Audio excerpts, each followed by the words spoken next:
Quand j'ai pris conscience du thème, je me suis dit qu'il fallait que je participe. Il fallait absolument faire une vidéo. Alors au début, je voulais me lancer dans une liste non exhaustive de ce que le prophète sallallahu alayhi wa sallam a fait.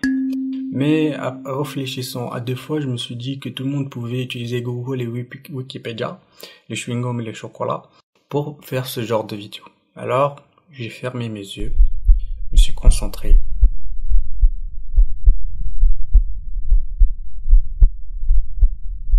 Je fais partie, alhamdoulilah, de ceux qui étaient élevés, baignés dans l'islam, c'est-à-dire dans un pays musulman. Je suis né dans un pays musulman, élevé par une famille musulmane, sur des valeurs islamiques, c'est-à-dire la prière, le Coran, le Ramadan. Mais avec le temps, et au fur et à mesure que je grandissais, en fait, j'étais ce que j'appelais un musulman par ignorance. J'ignorais tout de l'islam. Le pire dans cette histoire, le pire de mon ignorance, c'est que je remplaçais cette ignorance par la colère. Alors celui qui osait se prendre à l'islam devant moi, récolter des insultes ou pire encore. Jusqu'au jour où j'ai rencontré un certain Clément, alors à l'âge de la vingtaine. Alors ce type-là, il est juste magnifique dans le sens mauvais du terme, bien sûr. Le mec, c'était un athée de chez athée. C'est-à-dire le mec je pense même qu'il remettait en question son existence.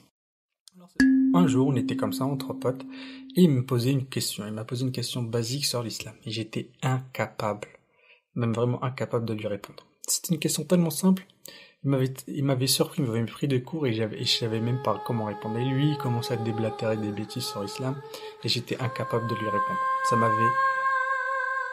alhamdoulilah, en réalité, au lieu de me mettre en colère, je me suis rendu compte, en fait, de ma bêtise et de mon ignorance. Alors j'ai commencé à me renseigner sur l'islam, j'ai pris le Coran et je l'avais lu pour la première fois. Ar-Rahman. Le Coran est d'une beauté inimaginable. Chaque mot, chaque ayah, chaque surah est organisé d'une telle manière vous ne pouvez imaginer. Et je vous invite sincèrement à vous renseigner, à apprendre. C'est quelque chose de juste magnifique, d'indescriptible, sérieusement. Et de la même manière que mes connaissances, et de la même manière que je commence à prendre conscience de la parole d'Allah, je commence à prendre conscience de l'importance de Mohammed sallallahu alayhi wa sallam. Imaginez une seconde le dernier message sur terre, les dernières paroles d'Allah pour l'humanité. Imaginez une seconde le poids de cette énorme épreuve. Ce que Mohammed sallallahu alayhi wa sallam nous a apporté, c'est un trésor. On peut le qualifier de trésor. Un trésor pour l'humanité, un trésor pour vous comme pour moi. Alors ne laissez pas ce trésor prendre la poussière.